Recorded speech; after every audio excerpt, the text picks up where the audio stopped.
3 through 5 literacy coordinator for the district, and I today am reading the book Twig by Audra Parker. This is one of the first books that she wrote and illustrated, and it's called Twig.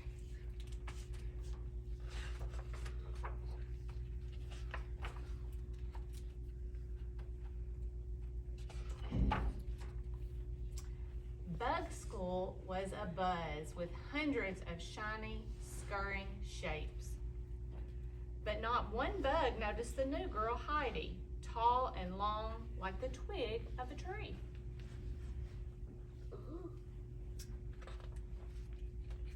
Heidi waved hello to everyone, but her teacher didn't even look up from her looping and threading. Scarlet and the spiderlings didn't see her, nor did the cockroach twins, or the stinky bug, or little Midge. Miss Orb was a golden silk weaver and a web spinning champion. "Good morning, class," she said as she hung up her weaving. On the hat stand. "Now let's begin our counting lesson," she said. 1, 2, 3, 1, 2, 3. I'm not a hat stand, can't you see? Heidi stood as still and straight as a twig.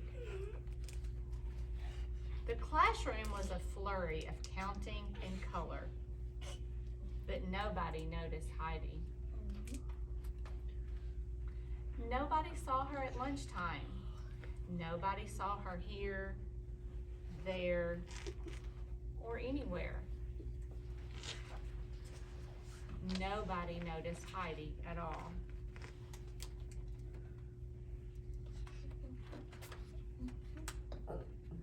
One, two, three. 1, 2, 3. Why won't someone play with me? Miss Orb loved teaching everyone how to weave. Weaving was tricky with sticky, fiddly threads. Midge needed a little bit of help from the cockroach twins. The spiderlings did really well. The stinky bug made a present for his Nana. And Scarlet found lots of things to add to her weaving. An interesting leaf, a piece of bark shaped like a heart, a blue crackly pebble, and a sprinkle of dirt. Then she found a twig. The twig let out a surprised yelp. "I'm not a twig. I'm me. I'm Heidi."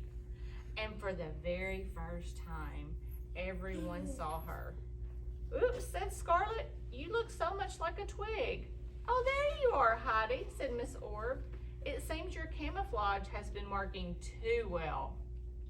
Midge just stared, for he could hardly believe it. Miss Orb had a wonderful idea. "Let's welcome Heidi to our class by weaving her a scarf. Everyone can make a square and we'll sew them together. Then we'll be able to see her wherever she is." They looped and threaded and spun all afternoon. Heidi joined in too. It was the best weaving they had ever done. Heidi smiled and spun and twirled. She loved her new scarf, and everyone could see how happy she was. These days, Heidi always finds friends in the playground. She takes care of gaps when they go on adventures. She helps reach things up high. She's even discovered a talent for basketball. And Heidi always wears her scarf, except when it's time to play her favorite game, which is hide and seek.